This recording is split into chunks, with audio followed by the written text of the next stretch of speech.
it is a very different type of circuit, and we've been only racing in one track obviously now, so we've only seen how the different teams and cars perform on one particular track, but we've got many to go through, so it will be nice to see how it actually compares, but it's only speculation at this point. We don't know.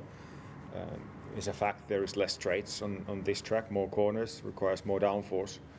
I think typically Red Bull has been pretty good on the corners that this type of track offers, so we will see, but of course encouraging to see the pace we had, so we expect to be strong, but yeah, just keen to see finally on Saturday, Sunday how we compare on this type of track to the others. So if you look at the previous years we've been here, the Red Bull have generally gone well. They tend to do even better on the circuits like this in Monaco, where it's all about the downforce package, so it will definitely close up the whole field, and it's going to be a real challenge, I think. I think a good battle. We already saw some great performance from them in practice in Austria, and I think they're still very strong in the race. I think here is going to be even more so. So we really need to bring our A game this weekend. Did you get to the bottom of what caused the back or chest problems you had last weekend? Was it Zach's bear hug after the podium in race 1? And how are you feeling for this weekend? First of all, yes. We've kind of diagnosed it, and I'm feeling better for this week, which is a very good thing. I went back to the UK in the last few days, remaining in my bubble to go and see some specialists and get scans and so on. Yeah, we diagnosed pretty much what the problem was, and I'm feeling better. It's not something that is going to heal completely overnight, but I'm much better than what I was last weekend, so that's a good thing. And what was the second bit? Am I looking forward to this week? Well, how are you feeling for this weekend? I'm all right for now. It's hard to know until I'm in the car and pushing it to the limit again. But yeah, for now everything's good, and I look forward to it. Can you share with us what the problem is? It's a broken heart. I got dumped. I didn't. It was just bruising from being out of the car for so long, basically. How do you know where you stand exactly regarding what the new parts are really worth?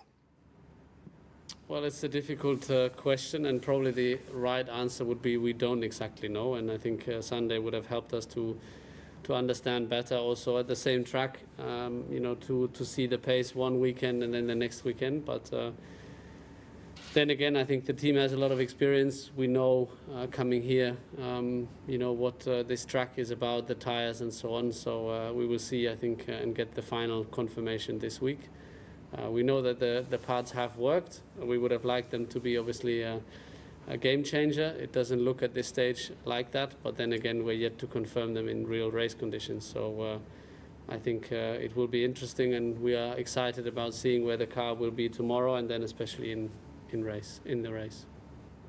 Thank you, Sebastian. And as a follow-up to that, John Noble at motorsport.com asks, do you think Ferrari has slipped into the midfield and is no longer part of the lead pack? Charles, can we get your thoughts on that, please? Well, I think realistically we are struggling with the performance at the moment, so I don't think we can consider us fighting for the for podiums at the moment, but we'll try to make to change that, and we are trying to work as hard as possible to change this. And as another follow-up, we're at less of a power-sensitive track this weekend. What do you think you can do?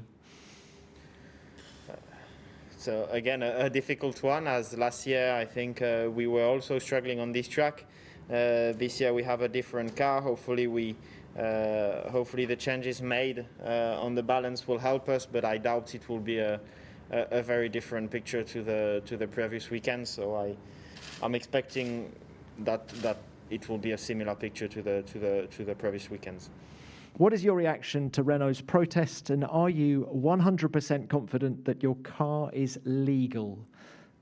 Checo, can we start with you, please? Yeah, definitely. I think first of all, I want to point out that I want to give a lot of credit to the people back home, to everyone that have done a tremendous job building on this car. I think over the years, especially the last years, have been extremely challenging for our team, with all the difficulties that we had with financial issues and so on.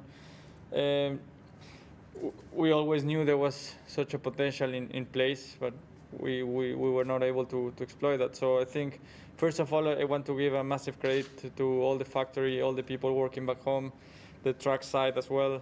They've done a tremendous job, and I totally believe our car is 100% legal. Checo, you're obviously aware of the discussions that Sebastian Vettel is talking to the team.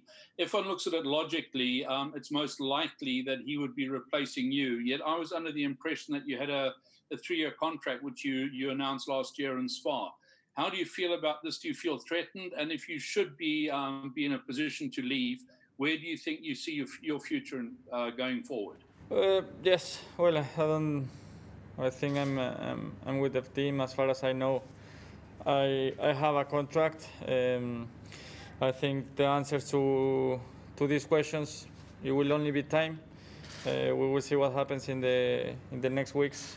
But yeah, from my point of view, I got a contract with the team. I fully believe in the future of the team. Thanks, Checo. As a follow-up to this, Lance from John Noble from motorsport.com says, are you determined to race on at this team next year, or would you consider stepping aside for Sebastian Vettel? No, I'm determined to stay here. Question for Alex. Have you been able to get a better understanding in the recent days as to why there was such a big gap to Max over the Austria race weekend? Yeah, I mean, well, I think there's two sides to it. Obviously, first race itself was actually a pretty good race. We were fighting for the lead. So I don't think, there was only really one stint in the whole weekend. I'd say the first stint on the softs where it wasn't great, but that was about it, really. Just managing the front tyres a bit. We had a bit of blistering, and apart from that, the second stint wasn't too bad at all. So it's just that start of the race that needs a bit of work. And just come up with a few ideas and solutions for this weekend to address that. But that was pretty much it. There's still perhaps a little bit of evidence that the car's a little bit unstable and occasionally can catch the driver out. Is it a particularly difficult car to drive? Are there certain conditions in which the balance shift is a bit too aggressive? And is that something that Red Bull needs to work on to really allow you to exploit the absolute maximum from this car? Max, can we start with you, please? Well, I think any car is difficult when you drive it on the limit, but it's more about it being predictable. I think the first weekend it wasn't, and it was really tricky. That's why also I guess the spins happen, or like the one spin and the little off, just because you can't really feel when it, or like suddenly it just stepped out. But I think the second week, I don't think there were massive issues in the dry. I think the car balance was actually fine. Like I didn't have anything where I was worried about or that I didn't feel. So we definitely cleared up a lot of those things.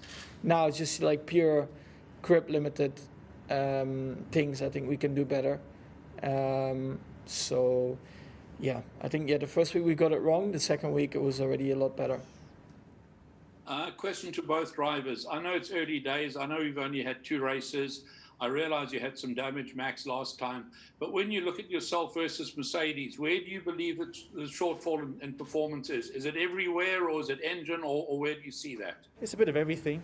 There's not one specific thing. Looking at Red Bull Ring as well, the track itself is quite simple. I think in the low speed we were looking quite competitive, and there were a couple of corners in the high speed where Mercedes were quicker, as well as having a bit of an advantage down the straights. So it's areas that we know as drivers as well that we can feel it, but saying that, it's still not going to be easy to catch them. I think low speed we are very competitive, so that's a positive.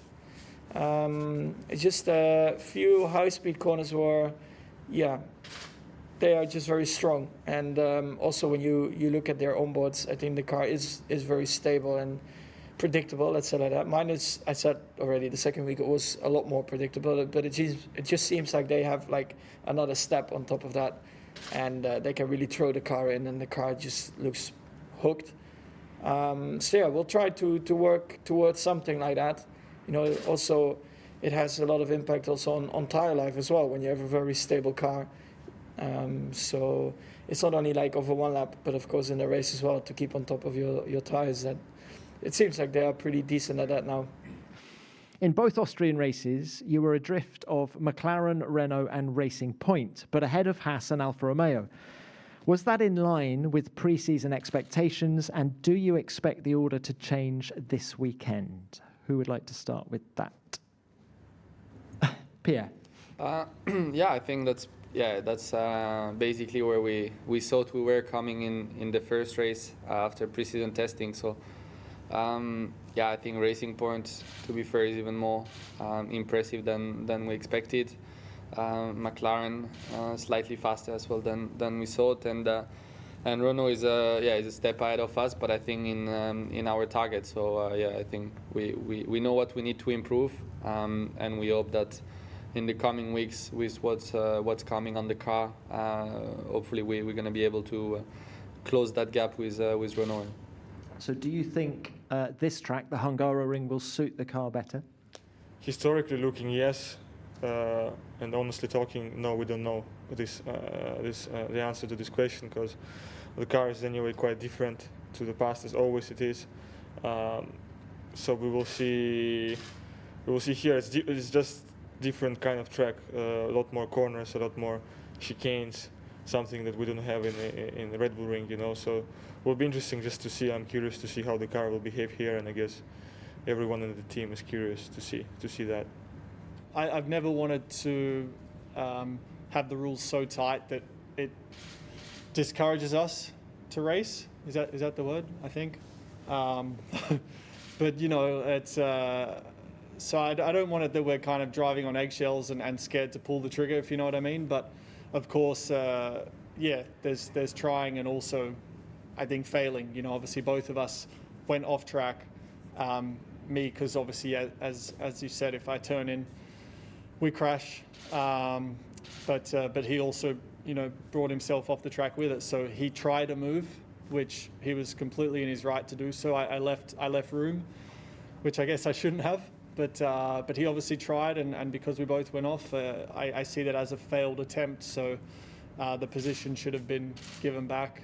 For me, that's pretty crystal clear. I think if he made the corner and kind of squeezed me off, then I accept that, and that's a move. But to get both of us off, that's where it's like I don't see how that works in any situation, I guess. But yeah, we'll talk about it. We'll talk about it in the drivers' briefing and see everyone's opinion, what they say. I can't see any drivers saying, yeah, that's a clean move, like that's how it's going to work, because it never adds up like that. So I think we were better off on the second week in Austria. I think obviously we learned from the first week and what we could have done better. And I think we improved the areas that we thought that we should have been better, and obviously it just doesn't, you know, it doesn't come out of, you try to balance it better and be a bit faster through the corners, and maybe you give up a bit on the straight, but I think generally we understood the car a bit better, at least there, and we were stronger, but I think generally we could have scored points on both cars in both races, but we only managed to do 2 points out of those two races. So I think we have more speed than what the results showed. But we'll see what we get here. It's a new track, and a year ago we were pretty okay here, but it doesn't mean that we can be good here. But we'll just have to go from tomorrow and see what we get, and hopefully we can be a bit more higher up. So I will be staying with Williams for 2021. Hot off the press. There you go. You've heard it here first. Claire said last week that you're on a 3-year deal, so this is year 3 of the original deal. Yeah, exactly. Yeah, I mean, like you say, I signed a 3-year deal with Williams, and I'll be staying there for 2021 to build off last year and hopefully what this year turns out to be. Are you in any way disappointed that you've been overlooked by the Mercedes team, for example?